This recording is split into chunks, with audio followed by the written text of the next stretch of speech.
আসসালামু আলাইকুম রহমতুল্লাহি ওয়া বারাকাতুহু।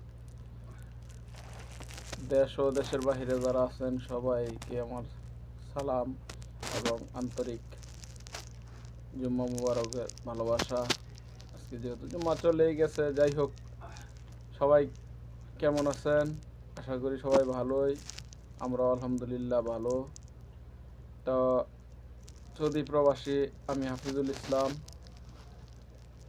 তো সবার উদ্দেশ্যে একটা কথা বলতে চাইছিলাম যে দেশের বাহিরে আসার জন্য যারা নতুন লোকজন প্রস্তুতি নিতেছেন, তো যাই হোক, ভালোভাবে চিন্তা ভাবনা কইরা নিজস্ব লোকের দ্বারা যে নিজের সাথে একটা কাজ দিবে অথবা নিজের দোকান আছে, যে কোনো মানে এরকম ধরনের কোনো কিছু যদি দেয় তাহলে আইসেন।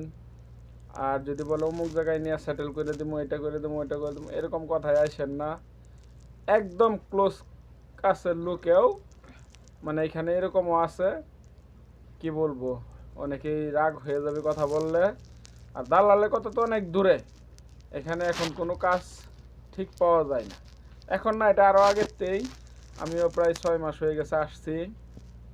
আমারও খুব কাছের একজন বন্ধুই বলছিল, কিন্তু এখানে সাপ্লাই বিষয় আইনা ছাইরা দেয়। এয়ারপোর্টটা খালি ট্রান্সফার ওদের কাজ, পরে এখানে যে কারো মারফতে ওরা কয়েক টাকা খরচা দিয়ে দেয়, ওরা এখানে কাজে লাগাই দেয়। কাজ থাকলে না থাকলে এইভাবে ক্যাম্পে বসে ওই বাড়ি থেকে টাকা এনে আবার খাওয়া দাওয়া করা লাগে। তো যাই হোক, একটু চিন্তা ভাবনা করে আইসেন, ঠিক আছে? তো এই ব্যাপারে কি আর বলবো, অন্য সময় ইনশাল্লাহ আবার আরও কিছু বলার চেষ্টা করব।